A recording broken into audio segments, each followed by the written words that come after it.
voting. Because today, guns remain the number one killer of children in America, guns. And over the last year since Uvalde, our country has experienced a staggering 650 mass shootings. And it's hard to say, well over 40,000 deaths due to gun violence. We can't end this epidemic until Congress pass some common sense gun safety laws to keep weapons of war off our streets and out of the hands of dangerous people. Until states do the same thing. How many more parents will live their worst nightmare before we stand up to the gun lobby to establish universal background checks, establish national red flag laws, require safe storage of firearms, and end immunity from liability for gun manufacturers? The only major corporate entity that doesn't have that's immune to liability. Even a majority of responsible gun owners support these common sense actions to save lives and keep our community safe. So it's time to act. It's time to act.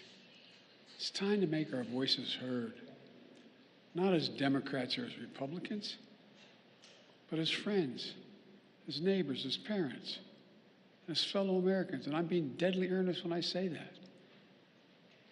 You know, I know for a long time it's been hard to make progress, but there will come a point where our voices are so loud, our determination so clear that we can no longer be stopped.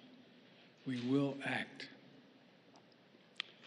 You know, a year ago, after visiting the school, that same day we attended Mass at Sacred Heart Catholic Church.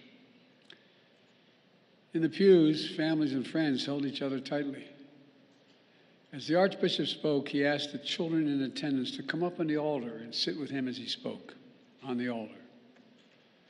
There wasn't enough room for everybody to go up on the altar, so a mom and her young son sat next to us. They had us in the first pew. They sat next to us. As we left the church, a grandmother who had just lost her granddaughter came up to us and quietly passed us a note, a handwritten letter. And here's what it read. Erase the invisible line that is dividing our nation. Come up with a solution and fix what's broken and make the changes that are necessary to prevent this from ever happening again.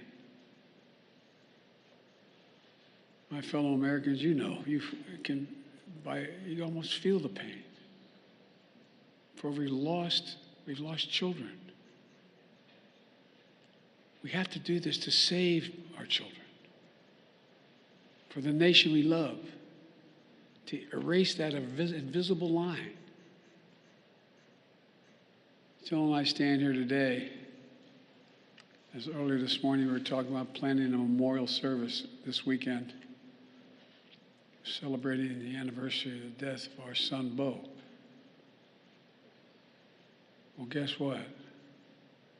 While everyone's pain is different, we, like many of you, have some understanding what it's like to lose a child on more than one occasion. For those who've lost a loved one in Uvalde, to the moms, the dads, the brothers, the sisters, the grandmoms, the grandpops, this is what I know. One, they'll never be gone from your heart. They'll always be part of you. And I know this as well. As unbelievable as it sounds, I promise you, a day will come when you pass that ice cream store, you pass that park, you pass that thing that brings back the memory of your son or daughter. It's going to bring a smile to your lips when you think of them before it brings a tear to your eye. That's when you know you're going to make it. And our prayer for you from the bottom of our heart is that day will come sooner than later. Sooner than later. But God willing, it will come. As I said, that's when you know you're going to make it. God bless those 21 blessed souls lost in this day in Uvalde. And may God bless their families. We're thinking of you. Any update on the debt talks, Mr. President, please?